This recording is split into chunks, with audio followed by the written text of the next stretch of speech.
Rugby TV Weekly Highlight Show. We open up this week's coverage with the Capital 2 clash as second-placed Acacia Ridge make the short visit to 6th place Brisbane Force. And Force with possession here, trying to clear it out of their defensive territory. Turned over here for Yoshimura. Sizes up the target. And Brisbane Force escape. Going from Clare. In for Shatenga. There by Con. From Mankada Palacios. Now Illich able to beat his defender. Gets in behind the defence. Starts to zero in on goal here. And in the end, an easy collect. Brisbane Force now in their attacking territory. Referee spotted a free kick. Sean Gill remains down. Take a second look at that.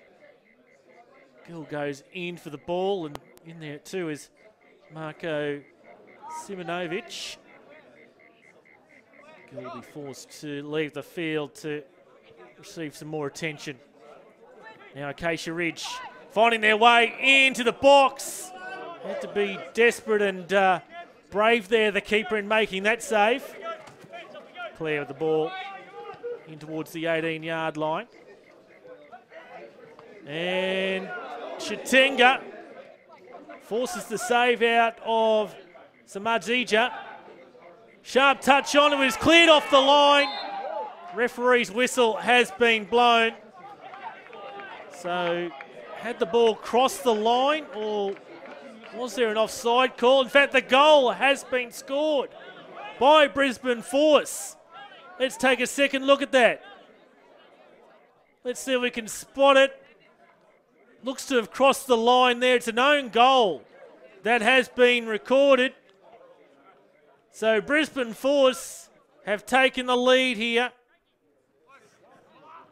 And they'll take it into the second half. And referee, it's another free kick. Which way is he blowing the whistle? It looks to be against Acacia Ridge. Dimitri Sabatov, our referee this evening. Free kick off the crossbar. Still alive here for the Force. Punch away by the keeper. Farinazzo puts that one wide. So free kick here from Hanley. Keeper tried to cover it, came off the crossbar. Brisbane Force unable to extend their lead. And another free kick here to the Brisbane Force. Acacia Ridge again blowing up about this decision. Brisbane Force looking to take the free kick quickly. There's a player still on the ground there, I think, in James Bell, and referee Sabatov, who's a New Zealand exchange referee, is going to have to sort this one out. So free kick here to Brisbane Force nonetheless. And Samadzija grabs that one. Launches immediately downtown. This is Illich in here for James. And again, the Brisbane Force keeper on hand. It's end-to-end stuff here at the moment. Noted goal scorer. James unable to tuck that one away. Acacia Ridge come again here. James met by the keeper. Was he brought down?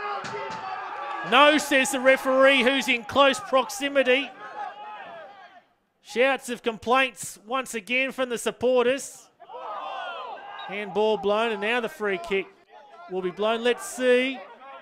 Oh, I think Brisbane Force can count themselves lucky there that they didn't concede the penalty.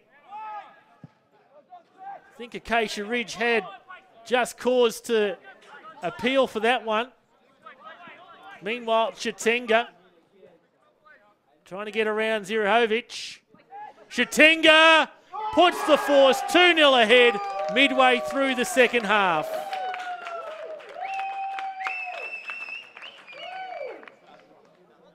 Blaze Shatenga beats Filip Zirahovic.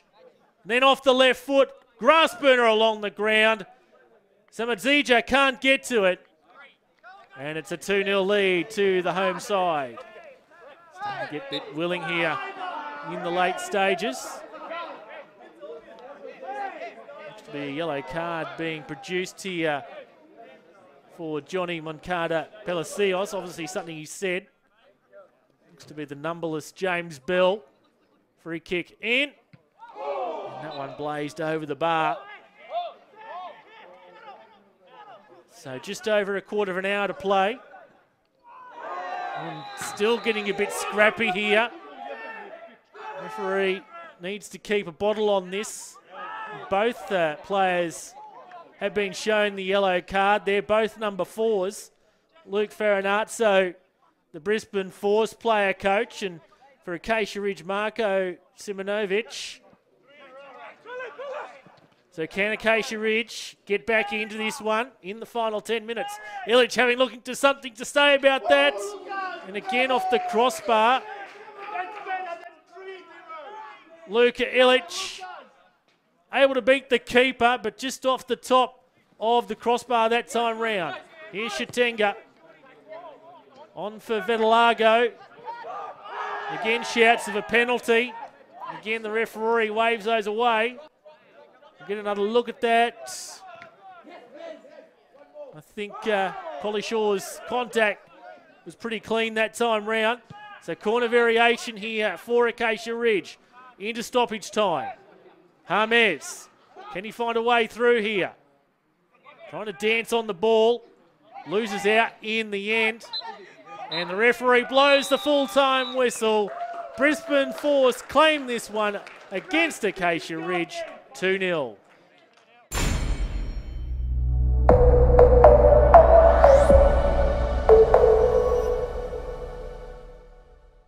This week I'm talking with Dan Smith. Dan's probably the most decorated player that we have in the competition at the moment. Dan, tell us a little bit about your first memories of football. Firstly, it was probably my brother actually set up a Sunday league team, if you like, under 6s. And there was just 11 kids basically just having fun. And that's when I knew I started to want to get into football. It was something, it was just a hobby, and then within a year I was picked up as a sort of a professional club, which was good. So this was all in Sunderland, wasn't it? I actually spent a year in Newcastle, just the first year with John Carver, who was previously a Newcastle manager. So we had a year there. He coached the younger team, and I moved on to Sunderland just because it was closer to travel, and John Carver moved on to the reserves, and I felt my place was at Sunderland really. And since then I was always at Sunderland, yeah. In your junior years, you got some England call-ups. Yeah. Tell us about that. Yeah, altogether I think it was 21 caps for England. I had the pleasure to be captain as well, and won a couple of tournaments with England, which was always nice to represent the country at any level really. So I think it was under 16s to 19s, 20s, represented them at a good level. So how did the move to Australia come about? Totally out of the blue actually. I was playing at Gateshead. And long story short, basically Dave, I knew Luke Carr who played a couple of years ago, and Luke Proctor. And he said, look, Dave Reid's going to give you a call. He was an Aberdeen fan, and he seen me play and all the rest of it, and said, look, do you fancy? I was kind of dead with that Gateshead, to be honest. I wasn't enjoying football, wasn't really playing, had an injury, wasn't getting back in the squad, and it was frustrating. And I thought, look, a change would be nice, and I only expected to come out for a year. And 2.5 years later, here I am. And you know, I've got no intention of leaving Australia. I absolutely love the place, and right now I consider it home. So when you came here, you're in a club that's in the 5th tier in the ladder. Yeah. What were your initial thoughts? When I spoke to Dave, he said, look, we've got a really strong team. We're starting to make additions. You know, he told the story of the whole Church League days and all the rest of it, and where the club's wanting to be and where the club is now. And our intentions were always to quickly bypass the leagues, and so far so good. I mean, I think we've recruited really well. We've got a great set of lads, and you know, just to think of where the clubs came from when I first signed to where they are now, it's an astronomical achievement really. Never mind when they're in the Church League, so it's brilliant. Do you miss Sunderland at all? Yes and No, I'd probably say no to the fact that you were always that, you're seen as that person who broke Diaby's leg, and I think that'll never go. I think it's one of them things that'll always remain. And yes, the fact that my family's there, and it's great to still go to the games. It's still a good club. But in terms of the weather and all the rest of it, I know where I'd rather be, and it's definitely here. Yeah. Eric Evans Oval is the venue for our next match as Logan Lightning look to keep their finals hopes alive against Ipswich Knights in this round 13 Flight Centre Premier League match. Knights in possession here. Here's Peter. Just one towards the far post. And shot on target. In fact, it's a goal here to Ipswich Knights early on through Mitch Davis. Well, something out of nothing here almost. The cross was put in by Peter. Wilson tries to drive it through. On hand was Mitch Davis. And Logan caught short there. And the home side have a 1-0 lead. Can they get back on level terms here? Rudkin towards the penalty spot. Headed away, and another goal. Here is the equaliser for Logan Lightning through Jake Sherwood.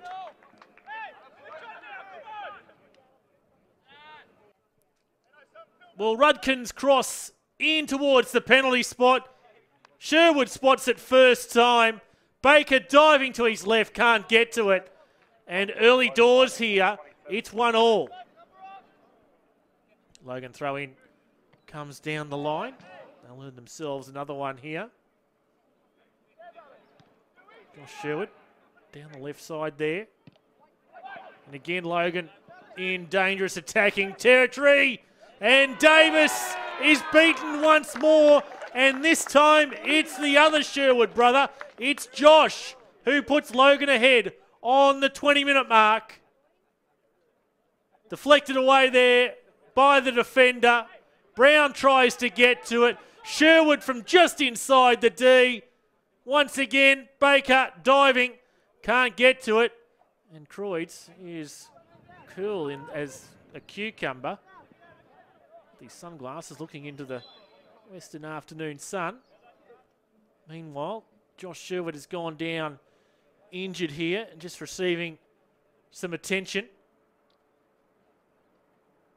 Doesn't look good. He's being helped off here by Josip Beldovi. So it looks that Josh Sherwood's day is done after scoring the go-ahead goal for Logan. Peter. Defended away there by Kostovski. Here's, that's Lucas Wilson. And Nick Moore makes the save. So Wilson, we know he can hit them. Scored some crucial goals here at Eric Evans Oval in the past. Nick Moore open, equal to the task that time round. Peter delivers the ball across the byline.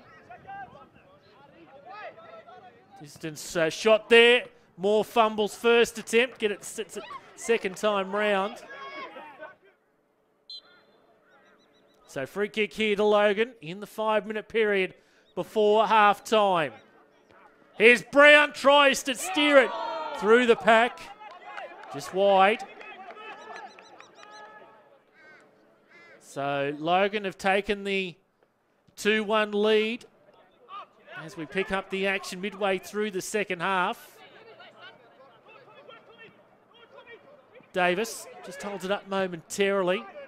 Running through was Rule, and now Wilson forces the save out of Moore. Hands on head. Just can't quite find the equaliser, the home side. Baker puts it up high. Into trouble there. Baker with the second clearance. Kept in by Peter. On for Wilson. Back there. Peter's running through. Shot taken, and Moore deflects it wide of the post. 10 minutes to play here. Logan still have the 2-1 lead. Nick Moore just steers that one around the post.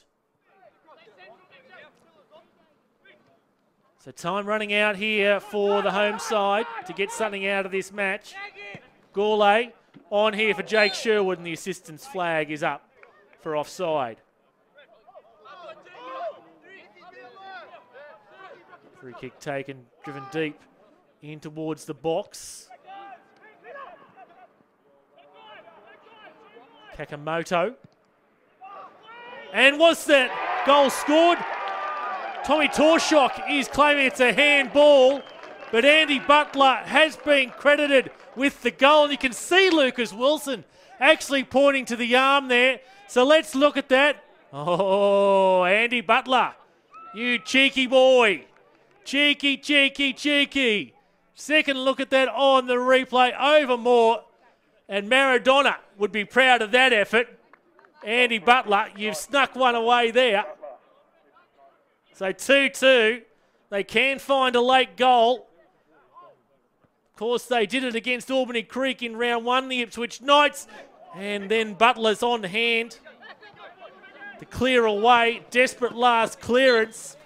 Well, there'll be talk about that one. Ipswich Knights will claim a point, though, against Logan Lightning in a 2-2 draw. So let's take you through the results from round 13 of the Flight Centre Premier League. Lions came up with a late winner against Holland Park Hawks. Rochedale were convincing winners at home against Capalaba. The local derby saw a much improved effort from North Pine against Peninsula Power. East didn't help their finals cause with a draw against Mitchelton, as we've just seen a 2-2 draw between Ipswich Knights and Logan. And in a round of draws, UQFC picked up their first point since round 3 against Albany Creek. Those results see Lions extend their advantage at the top with a 3-point break over Mitchelton. Rochedale shoot up the third ahead of their weekend opponents Capalaba.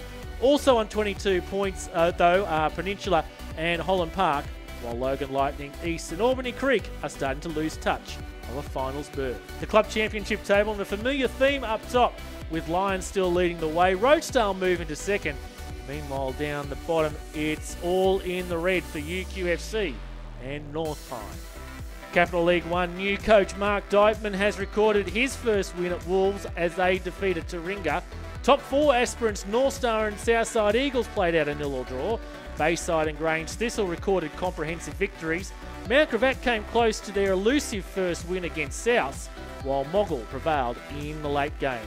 Stalemates for the top 3 clubs sees the positions unchanged at the top of the ladder. Bayside moving to 4th with Taringa behind them on goal difference, while this weekend's catch-up match between Moggle and Grange Thistle is crucial for both those clubs' top 4 aspirations. Capital 2, Annerley extended their unbeaten run to 6 in defeating Pine Hills. Brisbane Force defeated near neighbours Acacia Ridge. New Farm won at home, while it was a joyous away trip for Slacks Creek. Ipswich City prevailed in a high-scoring affair against Redcliffe PCYC, with the Gap retaining transmission as normal against Oxley.